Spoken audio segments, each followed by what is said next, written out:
Halo guys, selamat datang kembali di Republik Rupiah. Beberapa hari terakhir ini ada sentimen yang rada negatif, bikin orang beberapa itu lumayan panik. Bahkan saya ngelihat gambar sama chartnya itu sedang disebarin banyak di Telegram sama di crypto Twitter juga, yang katanya bakal ada gelombang penjualan besar-besaran dari FTX yang kemarin bangkrut. Jadi hari ini kita bakal bahas episode tentang benarkah FTX itu akan ngedump banyak aset kripto. Oke, let's go.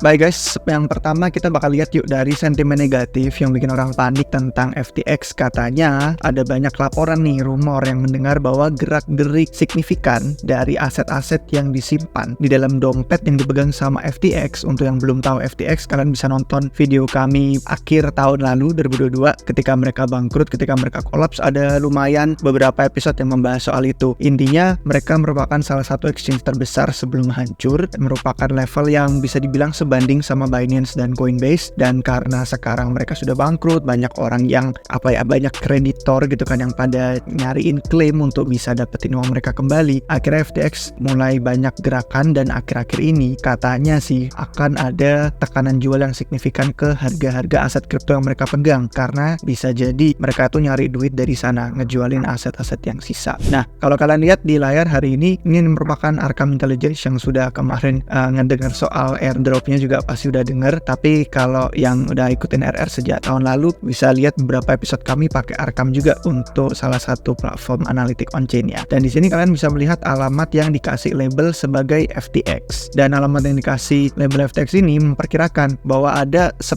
juta dolar lebih nilai aset yang dipindah dari Solana ke Ethereum sejak tanggal 31 Agustus. Untuk yang belum tahu cara pakainya, ini pokoknya bisa lihat di sini nih untuk historis dari transaksinya. Ini kelihatan berapa hari yang lalu. Pokoknya kalian cari aja yang paling mundur sampai ke tanggal 31 Agustus. Sejak itu ada total, nanti bisa dihitung, dikalkulasiin yang pindah asetnya dari Solana ke Ethereum itu sebanyak lebih dari 10 juta dolar. Nah, para investor akhirnya khawatir dong kalau transfer ini merupakan awal dari serangkaian penjualan aset kripto yang banyak, yang signifikan, yang terkait dengan proses kebangkrutan FTX. Kalau ada yang belum tahu juga, belum familiar, FTX waktu dia besar itu merupakan salah satu pendukung besarnya blockchain Solana, dan makanya ada banyak kaitannya dengan blockchain Solana, dengan aset kripto Sol itu sendiri. Dan kalau misalkan kita bahas hari ini, kita bakal berusaha untuk lihat apakah benar pasar kripto akan dumping gara-gara dampak dari gerak-gerik FTX berusaha mencari remah-remah sisa duit yang bisa mereka ambil. Nah, kalau misalkan kalian ngelihat tweet dari FTX sendiri pas tanggal 6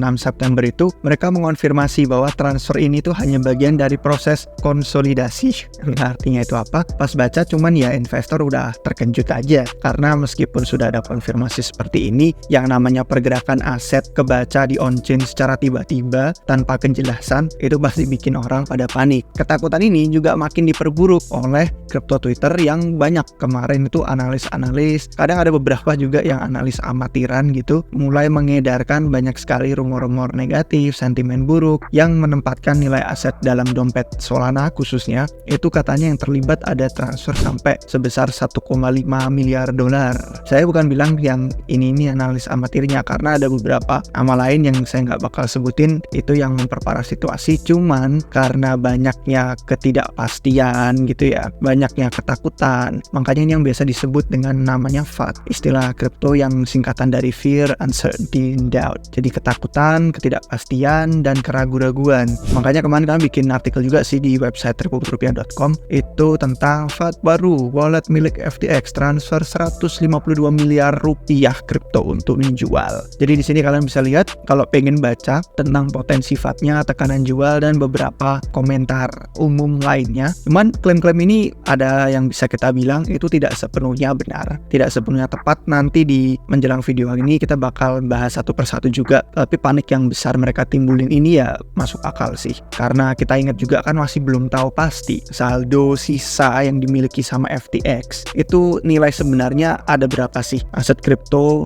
FTX secara tepatnya ya yang masih ada. Yang paling deket kalau misalkan kita ngeliat dari laporan, itu ada laporan dari Reuters, dan laporan ini udah bulan April kemarin. Dia menyatakannya sih FTX itu ya punya sampai berhasil recover atau berhasil ngumpulin gitu kan, berhasil memulihkan 7,3 miliar dolar aset. Cuman dia bilang di sininya itu dalam aset cash dan kripto. Tapi di artikel ini nggak dipisahin, dibedain dari angka 7,3 miliar itu yang cashnya berapa, yang kriptonya berapa. Jadi kita juga nggak tahu dampak tekanan jual dari aset kriptonya berapa.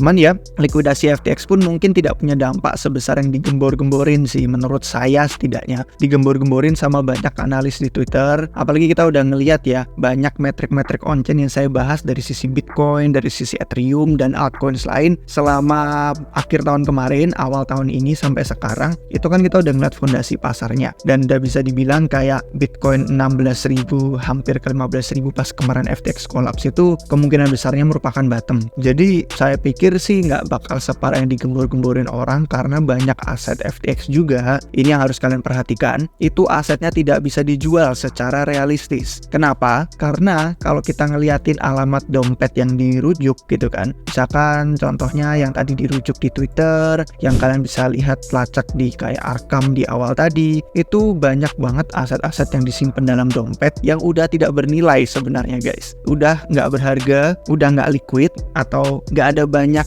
likuiditasnya kalau mereka pengen ngejual gitu, nggak banyak dananya. Terus itu merupakan koin-koin yang bisa dibilang kayak sudah shitcoin sih. Contohnya kita bisa ngasih tahu ada dua, misalkan Wrap BTC nih, ini merupakan Bitcoin yang dibungkus untuk masuk di dalam jaringan Solana, makanya namanya SOBTC, dan ini diterbitin nama FTX atau Alameda tadinya. Sejak mereka collapse, terus nggak ada yang maintain lagi tuh reserve-nya atau cadangan aset untuk menjaga patokan harga atau peg istilahnya. Akhirnya sekarang udah turun banget nih. Kalau ada yang pengen beli Bitcoin, satu Bitcoin harganya cuma $1.500.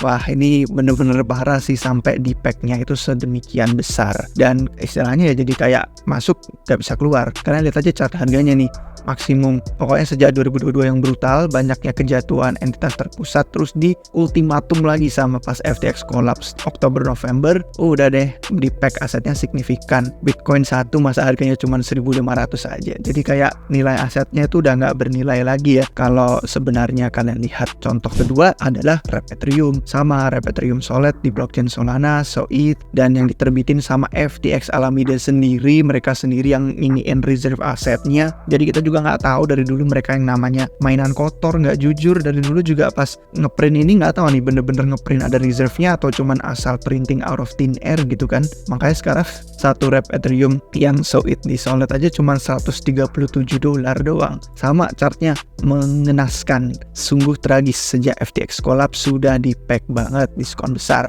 Jadi itu merupakan dua contoh utama yang kita bisa bilang, meskipun secara on-chain dilihat dompetnya itu ada beberapa aset kripto, tapi banyak aset-aset tersebut yang sudah tidak liquid, yang sudah tidak berharga. Dan kalau misalkan kita ngomongin soal proses likuidasi aset kripto itu sendiri ya bukan aset kripto doang sih, pokoknya proses likuidasi secara umum itu akan berlangsung selama periode waktu yang lama. Itu bukan kayak langsung singkat jeder selesai beres udah tuntas. Ada periode waktu yang panjang, dan kalau kalian lihat artikel yang terakhir itu aja yang diajuin sama para pengutang FTX gitu kan. Oh, ini sebenarnya berita yang tadi sih tentang Wrap Bitcoin Solana itu sih yang harganya hancur sejak FTX-nya itu collapse. Kalau pengen kalian baca itu ada di CoinDesk gitu. Terus ini yang saya maksud ya, rencana terakhir diajuin para pengutang FTX atau debtornya. Jadi bukan kreditornya. Dan ini mereka mengusulkan batas likuidasi kripto itu per minggunya sebesar $100 juta. Kalau mau ada ketentuan khusus bisa untuk naikin batasnya jadi $200 juta untuk setiap token secara individu ya, satu persatunya. Dan ini kemarin ya katanya yang mereka anggap bisa ngelakuin itu adalah Galaxy Digital. Ini orang yang di sini, ini Mike Novogratz nih, CEO-nya Galaxy Digital. Jadi harapannya batasan periode waktu likuidasi gitu, kayak per minggu cuma bisa 1 juta, kalaupun mau dinaikin tingkatnya cuma $200 juta, itu harapannya batasan-batasan ini bisa meminimalisir dampak penjualan token. Apalagi ada orang-orang yang berargumen bisa aja juga mereka nggak ngejual di pasar bebas, mereka cuma bakal ngejual secara OTC. Jadi kalau ada orang yang langsung mau beli over the counter kan nggak bakal kedampak ke harga kripto yang di pasar bebas kayak di exchange pada umumnya. Jadi harapannya itu bisa minimalisir dampak jual token sambil bantu FTX biar bisa memenuhi kewajiban mereka kepada para kreditornya. Nah, kalau kita udah ngomongin soal aset-aset nih yang bakal dijual, yang ada potensinya di dumping gitu, kemarin ada satu trade yang bagus menurut saya soal aset yang paling terkait dengan FTX sendiri, yaitu si Solana. Yang kalian lihat sendiri, sejak kemarin saya lihat tuh harga chartnya sudah mulai turun 6% sampai di kisaran $18 saat ini. Nah, kalau kita lihat di sini, ini ada deep dive thread yang dia kasih dari data-data on-chain untuk melihat sebenarnya alamat alamida FTX itu mana yang aktif. Terus dia benar-benar digali nih hubungannya mana aja yang di staking, mana yang masih vesting token solnya, mana yang benar-benar liquid bisa dijual. Dan ini kalau kalian mau baca nanti kita bisa kasih linknya. Ini kalau pengen kalian coba aja digabung ke Telegram atau ke server Discord kami. Kalau ada minta linknya di deskripsi di bawah. Nanti kalian bisa kasih linknya untuk yang pengen baca lebih lanjut. Tapi secara intinya adalah dari penemuan dia ngegali-gali data on-chain itu hanya ada 18 juta. Dan 18 jutanya ini antara 11 juta yang saldo stakingnya itu udah unlock, sama yang 7 juta itu yang masih ini akun yang berawalan alamat itu 9UY. Jadi kalau ada orang-orang yang kemarin saya ngelihat kalau nggak salah itu chartnya tuh sampai parah banget kok. Bisa ketemu di sini nggak ya? Oh, nggak ada ternyata di sini. Kayaknya yang di tweetnya FTX itu deh. Coba saya iniin dari tweetnya FTX ya. Ini ada yang kemarin nge-quote chart itu sampai luar biasa gila banget angkanya. Itu merupakan klaim-klaim yang menurut saya lebay dan tidak berbasis sih. Itu contoh-contohnya. Ya ada banyak sih sebenarnya, nggak peduli akun yang mana tapi gambarnya yang ini pokoknya. Ya sampai ada 685 miliar dolar tuh sama sekali jauh dari kisaran yang dihitung sama Ashpool ini, Solana Band, yang punya banyak hitungannya dan cara dia menemukan angka tersebut. Jadi bener-bener sangat-sangat kecil dibandingin sama yang ditakutin oleh para analis di crypto Twitter. Jadi menurut saya pesannya itu terlepas dari klaim mana yang benar, klaim mana yang tepat, kita kan sulit banget ya untuk menemukan itu karena yang namanya proses kebangkrutan tuh panjang banget. Nanti saya bakal jelasin juga soal chapter 11 di AS kalau ada entitas yang bangkrut. Intinya adalah kalau misalkan ada kejadian seperti ini, dampak yang benar-benar jadi perhatian itu harusnya adalah yang dirasain sama para kreditornya FTX. Itu yang harus sebenarnya kita lihat, bukan pasar secara umum. Karena udah hampir setahun sejak FTX itu mengajukan kebangkrutan, tapi belum ada tanda-tanda kesimpulan dari cerita yang menyedihkan ini dalam waktu dekat. Jadi yang lebih sakit adalah para kreditornya yang dirugikan oleh FTX, bukan pasar secara umum yang misalkan investor Sol atau investor altcoins lain yang mikir kayak waduh nanti didam sama FTX, takut gitu. Ya, kalau saya lanjutin soal yang tadi saya singgung tentang proses kebangkrutan chapter 11 ya di Amerika Serikat, ini saya kemarin habis baca yang di exclaim.com dan ini saya cuman ngelihat dari sisi garis besarnya aja ya. Untuk memudahkan itu biasanya memerlukan waktu sekitar 17 bulan. Dan waktu 17 bulan ini untuk penyelesaian yang kasus bisa dibilang kasus nggak terlalu besar. Sedangkan kalau kasus kebangkrutannya itu besar, kompleks, yang mana saya bisa argumen FTX ini contoh yang besar dan kompleks, itu bisa butuh lebih dari 5 tahun. Jadi ini hampir setahun nih sejak FTX mengajukan, bahkan untuk yang keperluan 17 bulan aja masih jauh, masih beberapa bulan. Apalagi yang kalau besar kompleks kita nggak tahu ya. Khususnya lagi regulator kan lagi bener-bener gencar dengan industri kripto, dan kasus kebangkrutan industri kripto tuh kelihatannya banyak yang saling terkait, ya kan? Kejatuhan tahun 2022 kemarin kalau kalian liatin video-video kami di channel YouTube RR itu banyak banget yang kayak kelihatannya exposure-nya tuh terkait satu sama lain gitu. Antara entitas yang banyak kemarin, Triarus Capital, Terra Luna, terus Genesis, BlockFi. Terus yang baru ya ada Genesis juga sih. Kemarin malah saya baca beritanya ada perlawanan dari para kreditornya Genesis. Ini ya artikelnya di CoinDesk. Katanya ini tentang melawan kesepakatan dari si Genesis dengan Alameda Research. Terus faktor signifikan lain yang kalau kita pengen pertimbangin ya biaya hukum, biaya pemrosesan kasus itu yang sebenarnya sedihnya luar biasa mahal dan mungkin jadi alasan para pekerja meja hijau ini jadi mengulur-ngulur waktu. Kalau kita lihat dari artikel New York Times, saya nggak bisa nunjukin karena saya nggak punya subscription-nya, itu memperkirakan ada lebih dari 700 juta dolar. Ya, itu yang saya lihat dari orang yang baca dari New York Times. Katanya kebangkrutan ini termasuk dari 5 perusahaan kripto, salah satunya FTX. Itu 5-5-nya udah ngabisin lebih dari 700 juta dolar. Dan kalau kita ngelihat dari yang artikel CoinDesk satu lagi, malahan ini khusus untuk kebangkrutan FTX sendiri aja nih, itu diperkirain sampai mencapai 1,5 juta dolar tiap hari guys.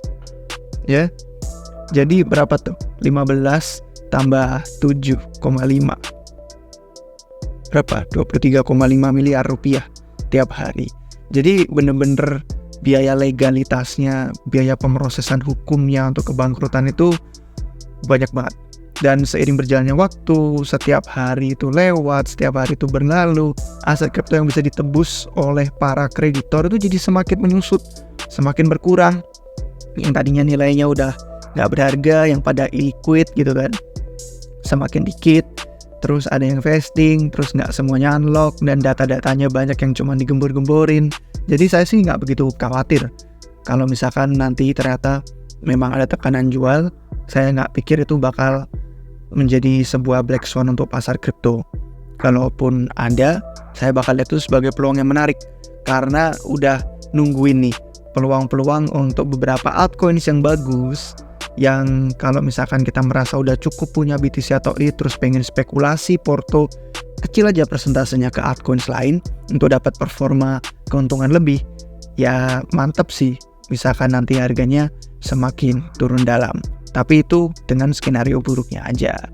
Yang saya lihat kalau dari artikel seperti ini adalah satu-satunya pemenang ya para pengacaranya yang dapat bayarannya luar biasa mahal banget seiring kasus ini diulur-ulur.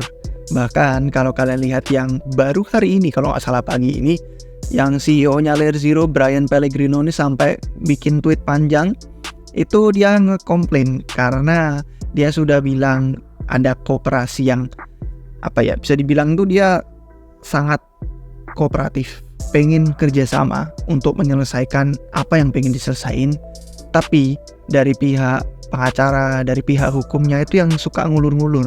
Ya mungkin karena yang tadi itu bener kan, bayarannya mahal banget.